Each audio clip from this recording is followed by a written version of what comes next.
So you're wondering if you can refuse to sell your house to a real estate investor. I'm going to answer your question with a question. Why would you want to refuse to sell your house to a real estate investor?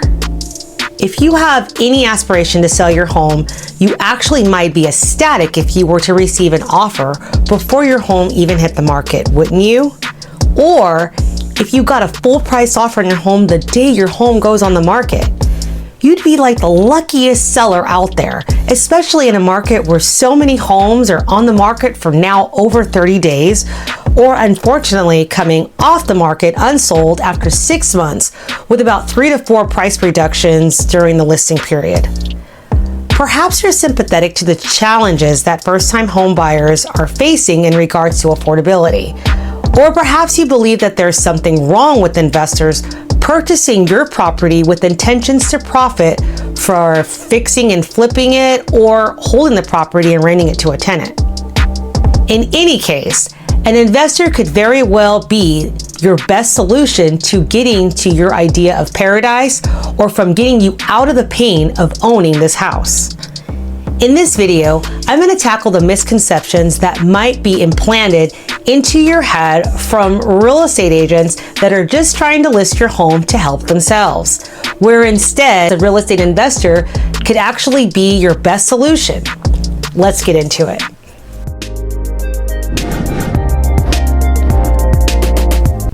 The other day, I came across an article from Realtor.com entitled, "Should You Sell Your Home to a Real Estate Investor? The Pros and Cons." In my opinion, as a real estate agent that also understands real estate investing and creative financing, I found the article to be strictly one-sided with misinformation about how a real estate investor can actually help in many situations a real estate agent just can't. For example, I had a previous buyer that I sold a home to just last year that needs to sell his house. His situation is that he moved his family from the East Bay area to the Central Valley. He hadn't watched my video on the pros and cons of living in the California Central Valley of California, which I'll put a link to that below so that way you can watch that. So he didn't realize that despite the extreme affordability of living in the California Central Valley versus the Bay Area, that the weather in the Central Valley is very hot and it was making his son very ill. So however, now that he wants to sell the home to add insult to injury, he has no equity at all and all of his assets are tied up in this house. Now, as a realtor, when he approached me about wanting to sell his house, I could not list his home and give him the best result that he is looking for, which would allow him to walk away with the cash that he put down on his house, pay my commission and the buyer side commission, as well as closing costs and home warranty for the new buyer coming in, along with any miscellaneous expenses.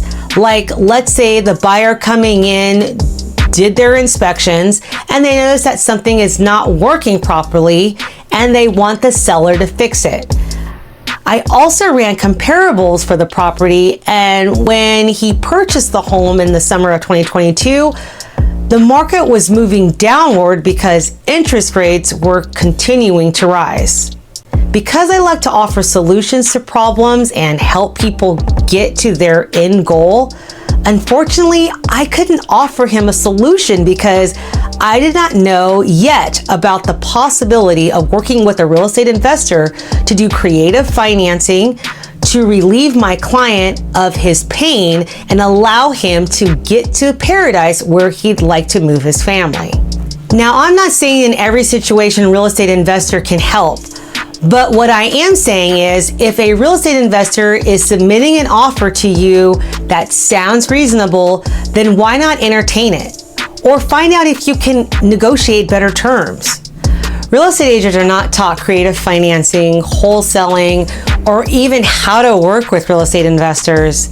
In fact, I found in my career as a full-time real estate agent that I've pretty much been taught that real estate investors, which I've shamelessly repeated this to prospective sellers as well, and I'm not proud of it now, but I was told and taught that real estate investors are only going to lowball sellers, trying to get the home for pennies on the dollar from the seller, only to turn around and make a profit. And in some cases, there are real estate investors that are trying to get the home for pennies on the dollar. But if your home is distressed, or you have deferred maintenance that you do not have the money to correct or update your home because those things are very expensive, then your home most likely is not marketable compared to other homes on the market in your neighborhood. Just because you've been able to live in the disrepair doesn't mean that a new buyer coming in is going to be okay with purchasing a home at your list price, because they are also factoring in having to do the repairs just like a real estate investor would. Maybe the other homes that are comparable to your home have been updated. They have a new roof. And the sellers of those homes are willing to give a credit to the buyer or make repairs in order to have that buyer close escrow and complete the transaction. A lot of times, going the route of listing your home on the market with the real estate agent and then going through weeks of showings and open houses, waiting for the buyer to submit an offer, do the whole song and dance of doing the appraisals, inspections, negotiating possible repairs, home warranties, etc., in order to get to the close. Sometimes that big of a hassle is just too much for people. On the other hand, let's say you don't want to list your home traditionally on the market, but you do want to skip the headache of showings and you want a quick close. A real estate investor might be the best solution. So, can you refuse to sell your home to a real estate investor? Well, I've got to tell you, number one, you really shouldn't care who's purchasing your home as long as they're paying you your price and your terms. And number two, avoiding any type of buyer can potentially lead to a lawsuit. So why would you want to put yourself through that situation?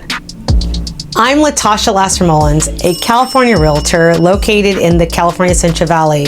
My contact information is below if you're curious about working with a real estate investor to purchase your home. Please drop me a comment below. And I'm known in my networking circle of real estate investors as a unicorn agent, because I understand and I'm not afraid to work with real estate investors that have cash and creative financing to help you get to your idea of paradise of selling your current home or get you out of the pain of owning your current home. Until next time.